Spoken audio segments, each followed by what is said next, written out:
Las dos bombas atómicas arrojadas sobre Hiroshima y Nagasaki en 1945 inauguraron una nueva era en la que la posibilidad de la aniquilación nuclear ha mantenido al mundo en un precario equilibrio. A Oppenheimer se le recuerda como el padre de la bomba atómica. ¿Cómo fue el proyecto Manhattan y la carrera desbocada para crear la primera bomba atómica? ¿A qué dilemas morales tuvo que enfrentarse Oppenheimer? Estás escuchando X+3. Y si esto te suena a clase de mates o de física, pues sí, estás en lo cierto. Pero no te creas que nosotras te vamos a dar una clase de ciencias. Estamos aquí para contarte precisamente eso que nunca te cuentan en estas clases. Somos Ana Rota y Ana Peña. Y con estas palabras se reseña la recomendación del libro de hoy, que se llama Oppenheimer y la bomba atómica, de Paul Staten. Hoy tenemos un programa explosivo. Hoy vamos a hablar de la bomba atómica y del proyecto Manhattan. Y a diferencia de los programas anteriores, pues esta es la recomendación del libro. Hoy empezamos por el final. Hoy empezamos por el final, que no se acaba el programa ya. Eso, que nadie se crea que nos vamos a despedir todavía. Bueno, todos estaremos de acuerdo en que la Segunda Guerra Mundial fue una época oscura en la historia, una época oscura a nivel humano, pero hay que decir que fue muy fructífera a nivel científico y tecnológico. Sí. Pues cosas como el radar, la industria aérea, los cohetes, extraordinarios avances en la medicina, en química, en ingeniería. Vaya, todo eso con el único objetivo de derrotar al enemigo. Esto pasa acá. Sí, para eso sí se ingenian cosas. Sí, claro, es claro. Pena, pero sí, es verdad, una triste realidad, sí. Pero bueno, como en la pandemia, ha tenido que abrir una pandemia para que aceleremos un montón de cosas en investigación científica. Sí, eso está claro. O sea, guerras, crisis, cualquier cosa que te haga sufrir, pues te hace avivar el ingenio. Exacto, sí, bien cierto.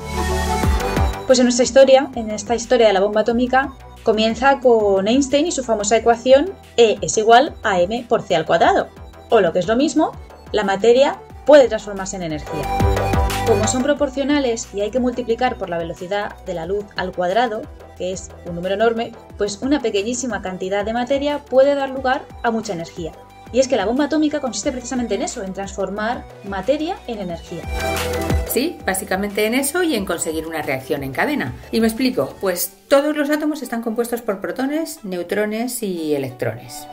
En el núcleo, la zona central, están los protones y los neutrones. Y los electrones, que son algo muy chiquitito, mucho más que los protones y los neutrones, pues se ubican alrededor. Si un núcleo se bombardea con un neutrón, puede llegar a romperse en dos masas parecidas, pero aquí es donde viene el quid de la cuestión. La suma de esas dos partes resultantes no suele coincidir con el núcleo original. Entonces, ¿dónde está la diferencia? Pues que unos cuantos neutrones se han transformado en energía y además se quedan otros cuantos neutrones sueltos. Y esos neutrones sirven de proyectiles para comenzar la reacción en cadena. Esos neutrones rompen nuevos núcleos que proporcionan más energía y más neutrones libres y así hasta que se acabe el material a fisionar. Lo que pasa es que esto no es tan simple. Esto es solo la teoría. De hecho, pasaron 30 años desde la aparición de la ecuación de Einstein que decíamos antes hasta que se empezó a experimentar con el uranio. Sí, además, decimos uranio porque no vale cualquier otro elemento. O sea, esta explicación que hemos dicho de los protones y los neutrones ocurre en cualquier elemento químico, pero el uranio es un elemento cuyos núcleos son inestables de por sí. Entonces es fácil producir esa reacción en cadena. Con cualquier otro elemento puedes romper el núcleo, pero los neutrones libres no continúan el proceso, no hay reacción en cadena. Y la que se dio cuenta de eso fue una mujer. Se llamaba Lise Meitner. Ella formaba equipo con Otto Hahn y juntos estudiaban el uranio, pero fue ella la que supo interpretar los resultados que obtuvieron. Como era judía, y estamos hablando de meses antes del estallido de la Segunda Guerra Mundial, Lise tuvo que abandonar Berlín.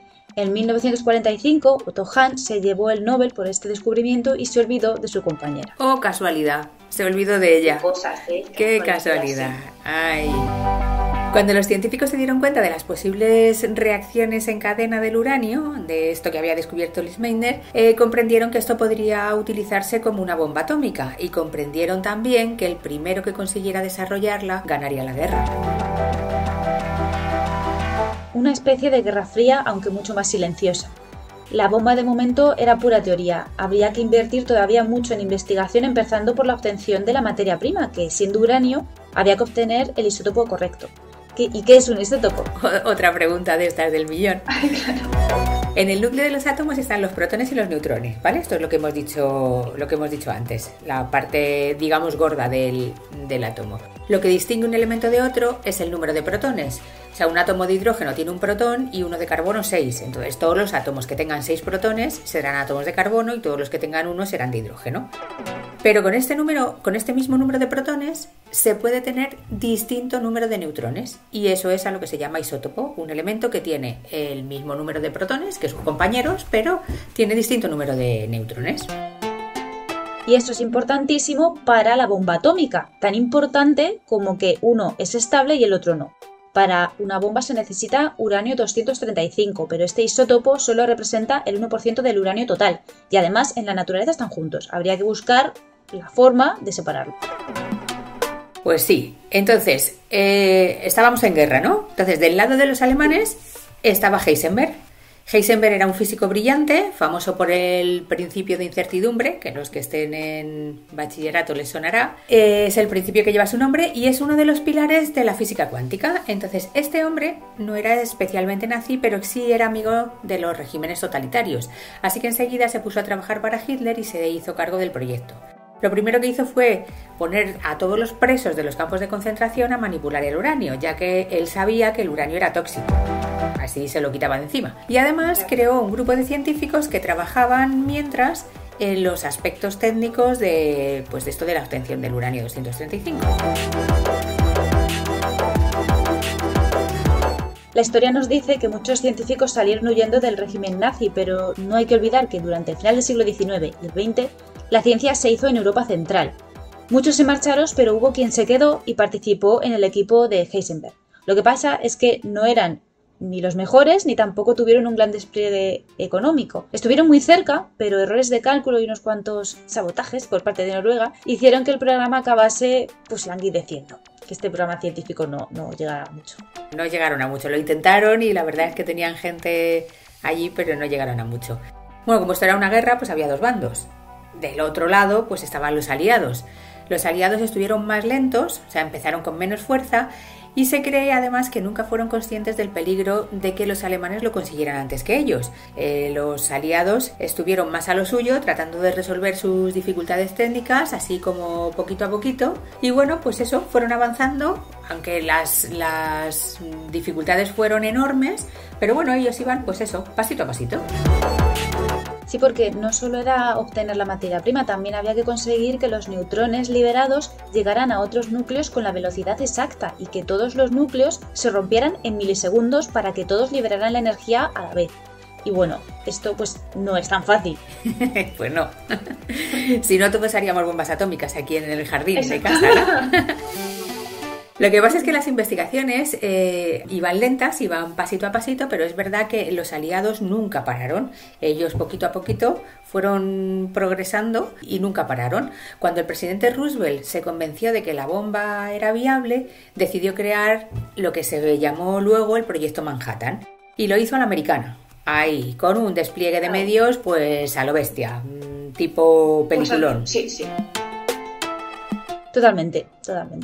Además, no fue solo un despliegue científico, fue también militar, evidentemente. Se construyeron dos complejos enormes para la obtención de uranio y otro para la investigación científica. Se dice que el proyecto Manhattan llegó a tener más entidad que toda la industria automovilística de la época. Pues eso, a la americana. A lo bruto. Sí. Hablar del proyecto Manhattan es hablar de Oppenheimer, el científico que hemos mencionado al principio. De ahí el libro que os recomendábamos. Robert Oppenheimer era un tío raro. Era raro, qué decir. Era físico, químico y además tenía una extensa cultura en otras muchas cosas. Pero, a ver, era raro porque socialmente pues era, ¿cómo decirte? Un tío así, pues eso, poco sociable. Un Sheldon Cooper. Pues sí, una buena comparación, porque así hace una pequeña crítica a este tipo de personalidad, sí. Que a lo mejor el tío tenía alguna especie de, yo qué sé, pues hoy a lo mejor diríamos que tendría algún síndrome de estos, sí, o no sé, todos estos del espectro. No, de estos del trastorno TEA, de estos, sí. Sheldon parece ser que sí que, o sea, que está catalogado como personaje con TEA. Sí, está basado en ese tipo de personalidad, sí, sí. Y esa personalidad, pues sí, este hombre tenía algo así de rara, pero con mucha más capacidad de liderazgo. Aunque en realidad el que sigue la serie, Sheldon, también tiene ahí gente de calle, ¿eh? Sí que es bastante líder. O sea, la gente aquí baila a su alrededor. Hombre, pero bueno, Oppenheimer... ¿Tú de la serie de qué te acuerdas? De Sheldon. Sí, claro, o sea, es la marca de la serie, es la marca de Big Bang, sí, está claro. Bueno, Oppenheimer convenció a los mejores físicos del momento y se los llevó a un lugar remoto en Nuevo México. Allí consiguió que trabajasen en equipo, dejando a un lado pues el ego que cada uno de ellos tenía. Como los futbolistas. A ver, claro, sí. Concentración, sí. Como los problemas técnicos eran muy grandes, este equipo, que también era enorme, porque era un equipo, pues eso, a la americana, un despliegue humano tremendo, pues este equipo se separaron, o se decidió abrir dos líneas de investigación, una con el uranio y otra con el plutonio, que también es un elemento inestable y capaz de producir reacciones en cadena. A finales de 1945 estaban disponibles 3 bombas atómicas. Una la hicieron explotar en el desierto a modo de prueba. Y como para entonces los alemanes ya se habían rendido, las otras 2 las utilizaron contra Japón, porque sí, pues les dio por ahí. Contra Japón. La de Hiroshima, que fue la que llamaron Little Boy, llevaba tecnología de uranio, y la de Nagasaki, que llamaron Fat Man, estaba hecha a base de plutonio. Y el resto pues ya lo conocemos. A partir de aquí pues lo que empieza es eso, la historia humana, y se acaba la científica. Exacto, justo, sí. Bueno, pues ya llegamos a las recomendaciones finales ya.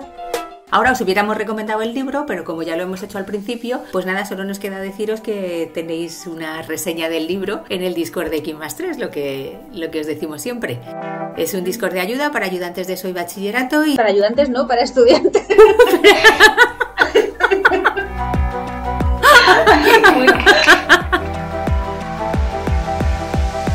Es que estaba la palabra ayuda y estudia.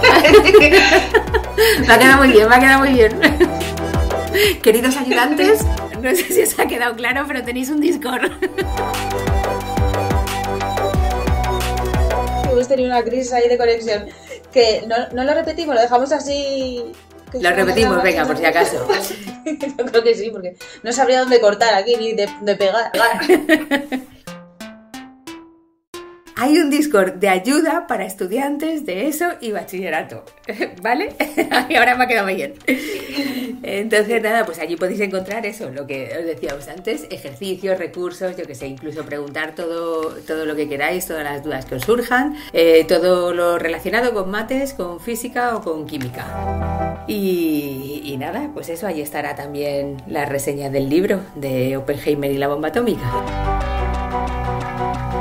Pues nada, como siempre despedimos el programa diciendo y recordando que este podcast pertenece a la red Podcastira, en la red de podcast de ciencia, medio ambiente y naturaleza, y que se pueden escuchar en todas las plataformas de podcasting. Este programa y el resto los podéis encontrar en la web podcastidae.com/x+3, y ahí también estarán nuestras direcciones de contacto, la clave del Discord, todas las redes sociales de x+3, y a nosotras pues nos encontráis tras Twitter por nuestras cuentas personales. Y yo estoy detrás de @pserranoana. Sí, y yo llevo letras_ciencia. Muy bien, pues nada. Venga, pues Ana, nos veremos. Nos veremos en el próximo programa. Un abrazo. Un abrazo, hasta pronto. Adiós.